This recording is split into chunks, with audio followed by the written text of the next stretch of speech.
Name's Frank Carver. I'm 69 now. Retired pilot. I'm sitting in my little house outside Chehalis, Washington, watching the porch light spill onto wet gravel. It's late October 2024, raining that slow Pacific Northwest drizzle that never really stops. I shouldn't be telling this, but it's been 10 years. Judy's gone, the airline days are gone, and the only thing that still feels sharp in my head is that flight over Gifford Pinchot in October 2014. Just a weekend hop, I told myself. Take the old Cessna up, test the used thermal camera I'd bolted under the wing. Ordinary Saturday. Cloud ceiling around 4,000, smell of cold Avgas on my hands, engine ticking as it cooled. Then there was that shape on the screen, upright, too warm, wrong place. I know what people think when they hear Bigfoot. I used to think it too. All I'll say is, I still have the first clip. And no, I'm not showing it to you. Late September 2014. Small airstrip outside Chehalis, Washington. Dusk settling in like a blanket. You can hear the tin roof better now than I could then. Ping, ping, ping as the day's heat leaks out. The hangar always smelled like dust and old oil, with this faint sweetness from blackberry vines pushing through the fence out back. I'd been retired 2 years at that point. Judy had passed the spring before. The house felt too quiet, so I spent my evenings down at the strip, wiping the same spots on the Cessna, listening to the little Unicom radio crackle. That's when the kid from up in Packwood came on frequency, laughing with another pilot. Yeah, they're saying Bigfoot again up near Randall. Guys out spotlighting elk swore they saw something upright in the slash. I remember rolling my eyes, polishing the spinner. Mountain stories, I muttered. I don't fly for that nonsense. The wind picked up, slipped under the hangar door. Somewhere in the metal skin behind me came 3 slow knocks. Thunk, thunk, thunk. Loose panel, I told myself. Just the wind catching something wrong. I went home that night, but I kept hearing those 3 knocks in my head. Checked the back door twice for no good reason. The porch light threw its usual amber circle on the gravel. Rain started around midnight, steady on the roof. Judy used to say I had pilot's ears, heard every engine variance, every unusual sound in a house. That night I lay awake listening to the normal creaks and settles, telling myself that's all they were. Normal sounds, normal wind, normal retirement anxiety filling the space where flying used to be. I didn't know yet that normal was about to end, that somewhere out past the blackberry fence, in the wet timber beyond the airstrip, something had heard the radio chatter too. Something that understood its name when people said it, even as a joke. The refrigerator kicked on. The rain continued. I finally slept around 3. When I woke, there were muddy prints on the back porch I didn't remember making. Early October 2014. Above Gifford Pinchot, National Forest. Late morning, the sun trying. The engine's steady drone is a kind of blanket. Once you're in cruise, it's just you, the gauges, and that sound. Out the window that day, the hills were a worn-out green, mist pooling in the darker valleys. Sun pushing through like a weak flashlight. I'd just mounted this old FLIR-style thermal camera under the left wing, wired into a thrift store monitor I'd bungeed to the panel. My excuse was volunteer search and rescue, maybe. Truth was, I needed a project. Retirement is a bigger sky than people think. Too big. I clicked the camera on. The screen bloomed in grayscale heat. Warm road, cooler trees, a bright little dot that was probably a deer. Smell of hot plastic drifting up from the wiring. On the AM band, some local call-in show crackled through. A guy talking about government cover-ups and tracks up near Mount Adams. People will say anything for 10 minutes of radio, I said into the empty cockpit. The forest below looked peaceful. Logged patches like bald spots, recovering clear cuts full of alder and fireweed. The kind of landscape that makes you think you understand wilderness, tamed, mapped, crossed by Forest Service roads. As I turned back toward Chehalis, the panel light flickered. From somewhere in the tail cone came those 3 muffled knocks again, like somebody rapping politely on the inside of the aluminum. Thunk, thunk, thunk. I told myself it was just the engine harmonics, some frequency hitting the airframe wrong, but my hands tightened on the yoke anyway, and I found myself scanning the trees below like something down there might be knocking back. The radio caller kept talking, voice fading in and out with static. They don't want us to know. Patterns in the sightings, same valleys, year after year. I turned the volume down but didn't turn it off. Just kept it low, like background noise I wasn't really listening to but couldn't quite ignore. Back on the ground, while the propeller windmilled to a stop, I sat in the cockpit longer than usual. The thermal monitor glowed softly, showing the warm hood of a truck 2 hangars down. Everything normal, everything explainable. But when I climbed out and my boots hit the tarmac, I noticed the dog from the house across the field. She was standing at her fence line, staring toward the tree line past the runway, not barking, just staring, head cocked like she heard something pitched too high for me. I watched her for a minute. She never looked away from those trees. Just a deer, I told her. She didn't believe me either. Mid-October 2014, Frank's house outside Chehalis, evening settling in with the rain. Crickets, a dog barking 3 houses down, the constant hiss of rain in the trees. That's what my nights were. I'd stand on the back porch with a mug of coffee, watching the amber porch light catch the shine on the blackberry leaves along the fence. My neighbor Earl wandered over that night, boots scraping on the gravel. He smelled like chain oil and cigarettes. "You hear that scanner traffic?" he asked. "Sheriff's boys chasing some fool up by Skate Creek. Hunters saying they saw the thing in the woods again. All that talk." He grinned, showing the gap in his teeth. I shook my head. "Earl, I flew 30 years. I've seen a lot of strange, but I haven't seen that. People get tired. Brain fills in the blanks." A car hissed by on the highway, tires on wet asphalt. The refrigerator kicked on behind me in the kitchen. Ordinary sounds. Earl lit a cigarette, the flame briefly showing his weathered face. "My cousin up in Randall, he works timber. Says whole crews won't go into certain valleys anymore. Not since that faller found the nest." "Nest?" "Woven branches, big as a car. Had this smell to it," he said, "like wet dog but heavier. Left his chainsaw and walked out." I sipped my coffee. It had gone lukewarm. "Bear den, probably." That's what the rangers told him. Earl exhaled smoke toward the dark trees, but bears don't weave. When Earl left, I locked the slider, then paused. From the far side of the house, near the dark laundry room, I heard it. Knock, knock, knock. 3, just like the hangar. I walked the whole place with the lights on, checking windows, telling myself it was the water heater expanding, the house settling, branches against siding. Found nothing loose, no source. But when I passed the bathroom, I caught a smell, faint, drifting through the window screen I'd left cracked. Not skunk, not rot. Something organic and alive, like an animal had pressed itself against the outside wall. I closed the window, checked the locks on every door. Put the poker from the fireplace set next to my bed. That night I dreamed of flying over dark trees that went on forever, and somewhere below 3 slow knocks echoing up through the canopy like a heartbeat. I woke at 3 a.m. to silence. That's when I stopped laughing when people said the word, even if I still said it like a joke. Late October 2014, over a logged valley south of Packwood, cold, clear morning, frost everywhere. The season flipped fast.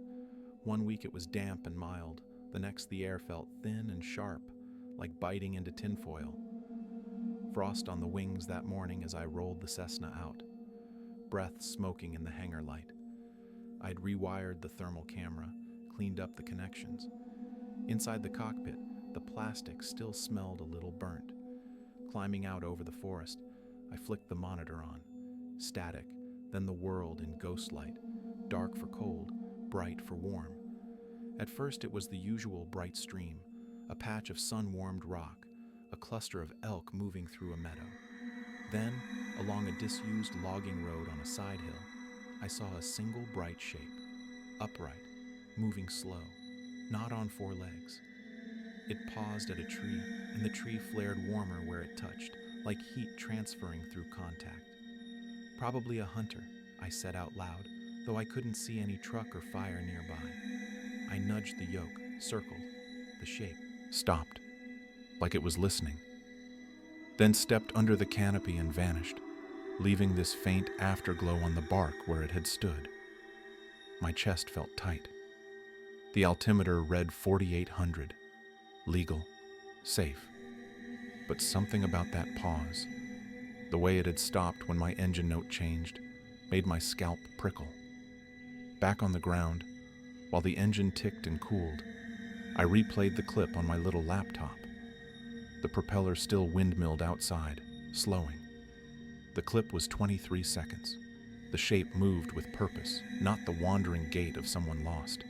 The proportions were wrong for a man, too broad across the shoulders. The arms hung differently. A word I hated floated up anyway. "Could be Bigfoot, Frank," I whispered, almost mocking myself. "Sure. And maybe the tooth fairy was flying wingtip." But I said the word. Out loud. In the quiet hangar with just the cooling metal and the distant highway hum. From the shadowed back wall, as if answering, came those 3 hollow knocks in the metal skin. Thunk, thunk, thunk. I shut the laptop fast, sat there in the dim light, listening. Nothing else came, just the ordinary sounds of an October afternoon, wind rattling the overhead door, a crow calling from the fence line. But I took the clip home and copied it twice, labeled one folder equipment test and hid it inside another called Judy's Recipes. That night, I couldn't stop watching it, frame by frame, the figure at the edge of visibility, the way it moved. I told myself again, it's a glitch, it's a trick of distance, it's not what I think. But when I finally went to bed, I left the laptop open on the kitchen table. The clip paused on that single frame where the shape stood clearest, just in case I needed to prove to myself in the morning that I hadn't imagined it. 2 days later, edge of the airstrip, drizzling afternoon, gray everywhere. You know that smell when wet grass mixes with jet fuel? That day had it in spades. The cloud ceiling sat low, gray on gray, and the strip was mostly empty. Just one Piper tied down at the far end, engine cowling beaded with rain. I'd come back to check the tie-downs after a wind advisory. Walking the perimeter fence, I noticed the mud by the blackberry tangle was torn up. Not the usual deer prints. These were longer, deeper, like somebody in heavy boots had walked through and stretched each step out too far. I stepped down off the gravel, my own boots squelching. The mud smelled like cold iron and wet moss. I measured one print against my foot. It was a good half again as long, sunk inches deeper, like whoever made it weighed more than they had any right to. "Prank," I said. "Kids with a stamp. That nonsense from the scanner." But I kept waiting to see the repeating pattern of a fake, and every print was just a little different. The stride never broke. No drag marks. No sign of someone walking backward in their own tracks to fool people. The prints led from the tree line, across the strip's edge, then back into the trees on the other side, like something had crossed deliberately, taking its time. As I stood there, the neighbor's blue heeler trotted over. She got within 6 feet of the tracks, then planted her feet, hackles up. She made this low whine I'd never heard from her before and backed away, refusing to cross the line where the prints started. I tried to coax her forward. She turned and bolted back toward her yard. A gust hit the hangar side. From that direction came 3 sharp clanks like someone rapping metal with a wrench. The same rhythm I'd heard before. Thunk, thunk, thunk. I walked over, checked every panel I could reach. Nothing loose, no tools dropped, no kids hiding in the shadows. The wind carried a smell then, brief, almost lost in the rain. That same wet dog heaviness Earl's cousin had described. Organic, close. I looked back at the tree line. The branches hung still despite the wind. The shadows under them were dark, absolute. For a second, I had the thought that something was standing just inside that darkness, watching me measure its tracks, testing whether I'd understand the message. The message that it had been here, that it could cross my space anytime it wanted, that the distance between its world and mine was just a muddy strip of grass.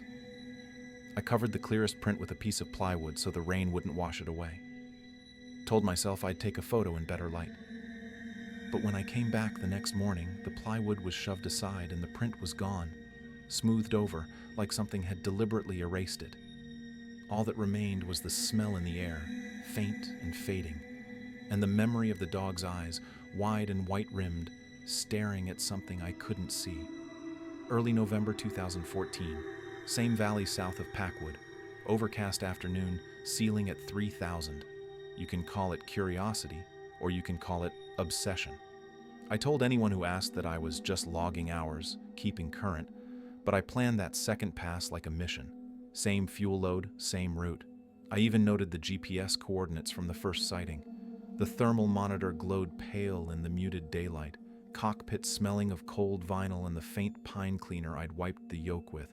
As I reached that valley, I drifted slightly lower, within the legal limits, but close enough to feel the bumps of rising air from the clear cut.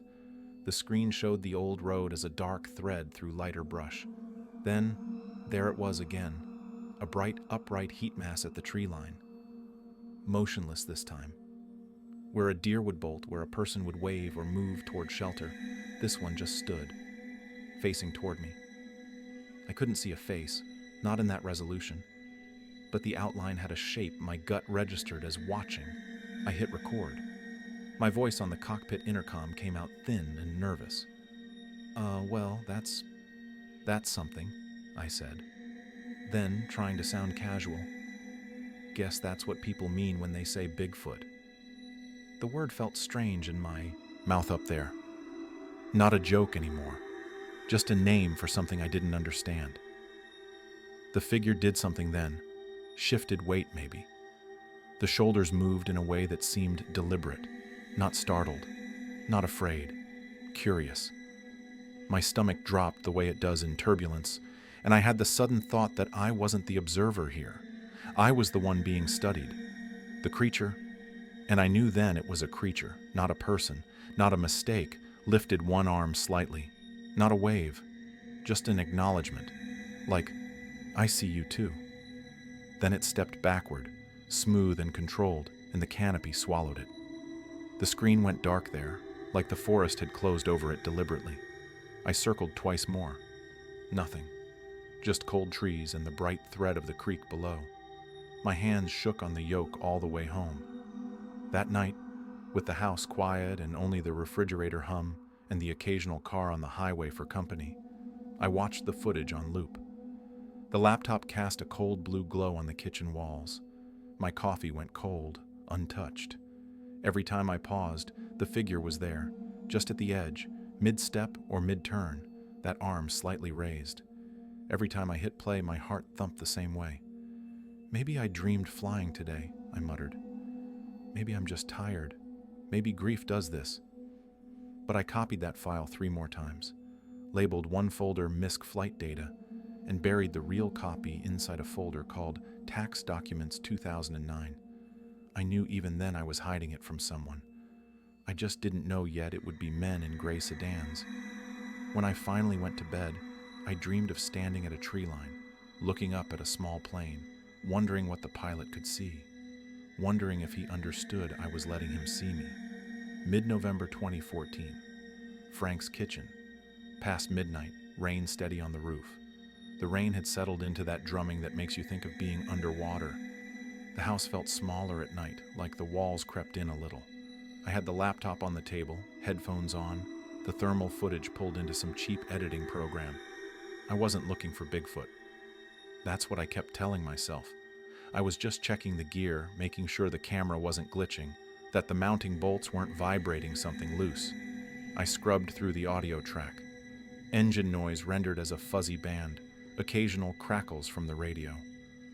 On a whim, I slowed it to half speed, at the moment the figure stepped under the trees. That's when I heard it. Under the prop noise, under my own breathing on the intercom, 3 dull, hollow knocks. Thunk, thunk, thunk. They didn't match any airframe vibration I knew. The pattern was too clean, spaced like someone counting. My logbook notes from that flight didn't mention turbulence. No rough air, no bumps. I took the headphones off. The house was silent except for the fridge and the rain on the windows. I put them back on. Rewound. Same 3 knocks. Same moment the heat shape vanished. Artifact, I whispered. Compression noise. Digital artifact. Has to be. I ran the segment again, then again, each time hoping the sound would disappear so I could go back to believing in a boring world where things made sense. Instead, the knocks got clearer in my mind, like my brain was carving them deeper with each pass. Knock, knock, knock, always 3, never 2, never 4, like the hangar, like the laundry room wall, like something was using the only language it had to speak across the distance. The word sat heavy on my tongue. Bigfoot. Not as a joke now, not as a cryptid hunter's fantasy, just as a fact I was trying to accept. Frank, you don't believe in this, I told myself. You believe in altitudes and fuel mixes and weather briefings, but I did believe. I just didn't want to. I closed the laptop. The screen went dark, and in the reflection I saw my own tired face and the faint outline of the kitchen window behind me. Black glass, rain streaking down in silver lines. Beyond the glass, the porch light made its small circle on the gravel, and past that, everything was darkness. The blackberry fence, the field, the tree line a quarter-mile away. I stared at that window for a long time, waiting to see a shape, waiting for 3 knocks on the glass. Nothing came. But as I went to bed, I couldn't shake the feeling that somewhere out past the porch light's edge, something had heard my little airplane, recognized the sound of my particular engine, and knocked back. Not in threat, not in warning, in greeting. I slept with the lights on that night and dreamed of forests where the trees had ears. Early December 2014, logged valley near Johnson Creek. Late afternoon, first snow starting. The shift from fall to winter in the Cascades is sudden. One day it's just rain. The next, wet flakes hit the windshield like moths. I almost scrubbed the flight, but the ceiling was high enough, and the urge to check one more time wouldn't let go. I told myself I was done with the whole thing. This was about calibrating the camera one last time before winter grounded me for weeks. Nothing more.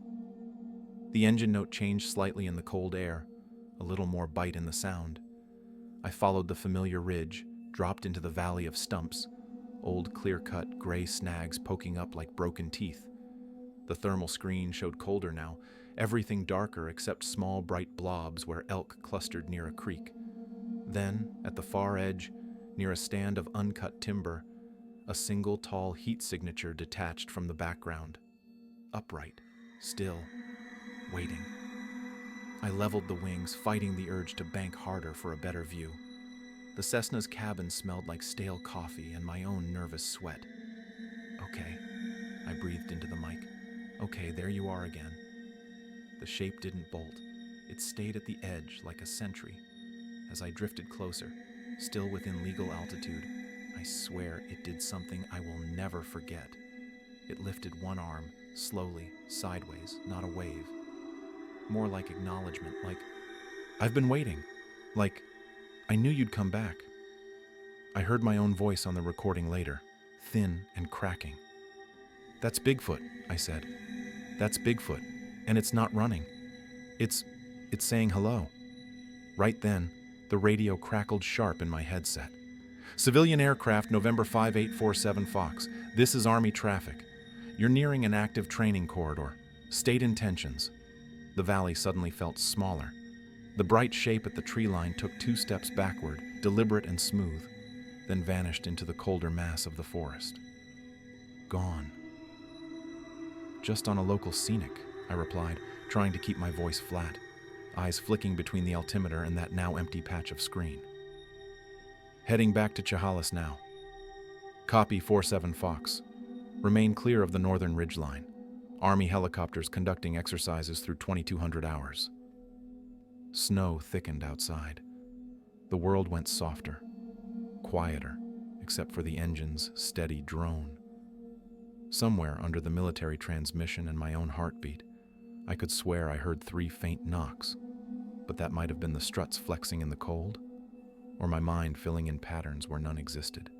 I turned for home, but I knew the sky wasn't the only thing watching me anymore. The Army knew I'd been there, multiple times. Same valley, same altitude, same slow circles. and whatever was down in those trees knew my airplane's sound by now, recognized it, maybe even waited for it. I'd crossed some line I didn't understand, on both sides. The snow came down harder. The valley disappeared behind me into white. I didn't know it then, but that was the second to last time I'd fly free. Next day, makeshift gravel strip near the valley. Gray noon, air cold and still.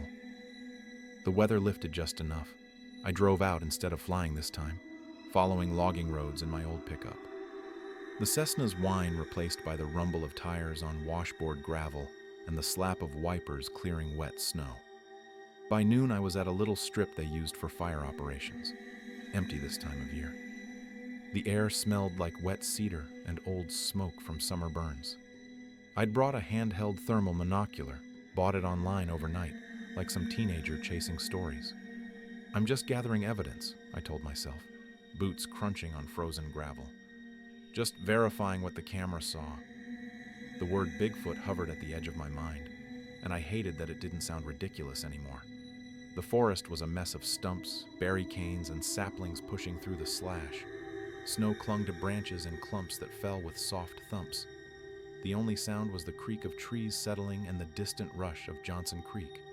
I raised the thermal viewer and panned slow, mostly cold. Then a cluster of heat near the creek. Elk, about 8 of them, breath steaming. I listened. 2 distant whoops drifted through the trees, low, spaced apart. Could have been an owl. Could have been something else. I took another step. Branch snapping. Under my boot sounded too loud in the stillness. That's when I smelled it. A thick, musky odor rolled toward me on the cold air, like a wet dog that's rolled in earth and old leaves, but stronger, heavier, the kind of smell that told you something big and alive was close. Okay, I said softly, hands shaking. Okay, I get it. I'm in your space.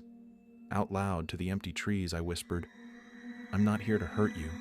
Then carefully, like naming something fragile, Bigfoot. The word felt different spoken there, less like a punchline, more like a name you say at a threshold, respectful, uncertain. In the viewer, something warm shifted behind a blown-down log about 40 yards out. Just a hint of shape, shoulder height, broad, then gone again behind the dark mass of wood. The elk went perfectly still, clustered tight. No movement. Even the creek seemed quieter. A small stone landed near my boot, rolled once, then another, closer, tapping the toe of my boot. Not thrown hard, more like tap, tap, getting my attention. The forest around me went dead silent. No birds, no wind, no branch fall, just my breathing and the blood pounding in my ears. I backed away slowly, keeping my hands out where they could be seen, like I was in front of a nervous animal, or something smarter that was deciding what to do with me. I'm leaving, I said quietly. I'm sorry. I won't come back if you don't want me to. When I reached the edge of the strip, sound returned all at once, ravens calling, a branch cracking off under snow load, my truck pinging as the engine block cooled. I didn't see Bigfoot that day, not the way I'd seen it on the screen, but I walked out feeling like I'd been looked over, assessed, and allowed to leave. That night, back home with the doors locked and the porch light on, I realized I'd been given a warning, a polite one, for now. 1 week later, in the air, then at Gray Army Airfield. Clear winter morning, sky sharp blue.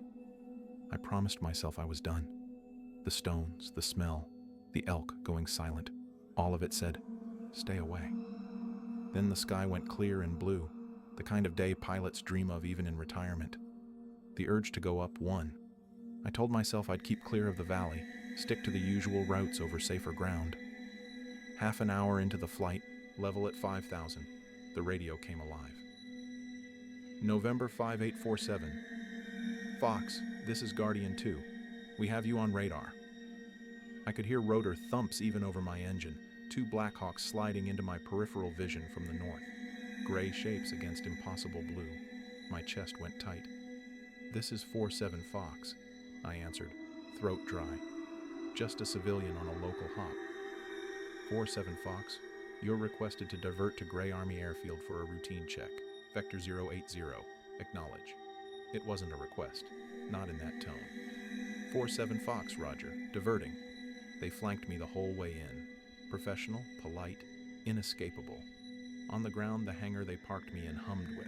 Fluorescent lights and smelled of hydraulic fluid and cold concrete. My little Cessna looked small under the arched metal roof. Insignificant. A young officer with a buzz cut and a clipboard smiled too broadly. An older one, gray at the temples, hands in pockets, watched without smiling at all. Mr. Carver, the older one said, voice flat and neutral. We understand you've been flying near some of our training corridors. Repeatedly. We also know you have imaging equipment on your aircraft. I felt my heartbeat in my ears. Just a used thermal setup. I'm retired. It's a hobby. Search and rescue, maybe. I wasn't. Could we take a look at any recordings? The younger one asked, too friendly. Purely for safety. We have to make sure you're not capturing sensitive ground assets. Training operations. You understand. I knew right then that they already knew. They'd been tracking me, watching. Still, I handed over the laptop like it was someone else's hand doing it. We watched the main clip on a metal table. The room was quiet except for the buzz of overhead lights and the faint rumble of some vehicle outside. On the screen, the figure appeared at the tree line, raised its arm in that slow, deliberate gesture, my voice tinny through the laptop speakers. That's Bigfoot, and it's saying hello. The young officer shifted his weight. The older one leaned in, face unreadable. Interesting footage, he said finally, voice careful. But you understand, Mr. Carver, that this valley is within an active Army training area. What you saw was a human subject involved in cold weather exercises. This imagery falls under restricted documentation protocols. He spoke the words like he'd rehearsed them, like he'd given this speech before. What are you going to do with it? I asked. We're going to keep a copy for our records, the younger one said, already plugging in a drive. The transfer bar filled quickly. And we're going to ask you to refrain from flying that route again, for your safety and ours. And if I don't? I asked, before I could stop myself. The older officer looked up then. His eyes were flat, empty of warmth. Your pilot's license is a privilege, Mr. Carver. So is the freedom to keep your hobby aircraft. We'd hate for misunderstandings to complicate that. The room felt colder. We'd also hate for you to share speculative material that might cause public concern, especially material that could interfere with ongoing operations. Do we have an understanding? I nodded. My voice came out smaller than I wanted. Yes. Good. You're free to go. Fly safe, Mr. Carver. As they left me alone in the hangar for a moment, door closing with a hollow echo, I heard 3 heavy knocks from somewhere in the shadows behind the stacked crates and tool chests. Could have been a mechanic, could have been someone dropping equipment. But it felt, in that moment, like the world I thought I knew was knocking closed around me. A world where Bigfoot wasn't the scariest part of the story. Late December 2014, over the valley, one final time. Bitter cold, sky painfully clear. A front had come through and swept everything clean. The air was so clear you could see individual trees on ridgelines 20 miles away. It was the kind of cold that makes aluminum ring when you tap it, makes your breath freeze on the windscreen. I shouldn't have gone back. The Army had made their point. My laptop was clean. They'd erased the files, kept their copies. But everything in me itched. Not just to see Bigfoot again, though I'd finally admitted that word to myself. I needed to know if that valley felt different now, if what had been there would still be there, or if the helicopters and the men with clipboards had driven it deeper into the mountains. I left the thermal camera at home this time. No recording gear, no excuses, just a pair of old binoculars and enough fuel for an out and back. Cutting into the valley, I pulled the power back to idle. The engine dropped to a soft ticking rumble, and for a few seconds the Cessna was just a glider, sliding silent over the frozen clear cut. Down below, the stumps cast long blue shadows on the snow. The creek was a dark vein threading through white. I lifted the binoculars, hands shaking, braced against the window frame. At first, nothing, just trees and snow, and the skeletal remains of the logging operation. Then, at the edge of the timber where I'd seen it before, I caught motion. Branches trembling where no wind reached. My heart kicked hard. I didn't see a full shape this time, just the sense of a gap in the pattern, a place where the shadows were arranged wrong, darker than they should be, watching. I lowered the binoculars and just listened. Up there, with the engine nearly silent, the world is mostly just wind and the creak of airframe. From the forest, carried thin on the frozen air, came two low whoops. Not coyote, not elk bugle, something else, deep, questioning. Then, clear as any radio call, came three slow knocks. Knock, knock, knock. Wood on wood. Deliberate. Unmistakable. I didn't know what they meant. Invitation. Warning. Goodbye. My eyes blurred. For a second, I wasn't sure if it was from the cold or from something breaking loose inside me. Bigfoot, I whispered into the empty cabin. The word came out like a name you say at a graveside, soft and sorry. I'm sorry. I shouldn't have brought them down on you. I eased the throttle back in. The engine caught, roared louder, filling the valley with noise that swallowed everything else. As I climbed away, banking west toward home, I had the strongest feeling, not of being chased, but of being watched from below. Not hostile, not angry, just aware. Sad, maybe, or resigned. I never flew over that valley again. The Army had their footage. I had my memories. And somewhere down in those trees, something ancient and patient went back to hiding from a world that had forgotten how to see it. Except it had let me see. For a few weeks in late 2014, it had shown itself. And I'd failed it by bringing the wrong kind of attention. That's the part that still wakes me up at 3 a.m, 10 years later. Not that I saw Bigfoot, but that I couldn't protect it when it mattered. October 2024. Frank's living room. Rainy evening, television muted. The television is on but muted, some game I'm not really watching. The main sound in the house is the tick of the wall clock and the soft hiss of rain against the big front window. The porch light throws that same old amber circle onto the wet gravel, just like it did 10 years ago. Right after that last flight, in early 2015, the silence didn't last long. A sedan I didn't recognize pulled into my driveway one gray January afternoon. Two men stepped out, no uniforms this time, just neat haircuts and jackets that didn't match the weather. Federal, I assumed, though they never said. They knew my name, my tail number, the exact dates and times of my flights. They knew about the thermal camera, the online order for the handheld monocular, the logging roads I'd driven. They were polite, smiling. They used the word misunderstanding several times, like saying it enough would make it true.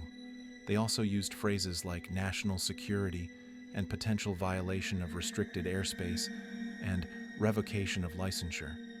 One of them slid a stack of papers across my kitchen table. The pages smelled of fresh toner and something metallic I couldn't place. Legal language I didn't fully understand but got the gist of: keep quiet, don't share, don't speculate. We'd appreciate your cooperation, Mr. Carver, in not disseminating any sensitive imagery or speculative stories that might cause unnecessary public concern, the taller one said. They never said the word. Never once said Bigfoot. They called it unidentified ground subjects and potential misidentified training personnel. Have you shown your footage to anyone? The other asked, pen poised over a form.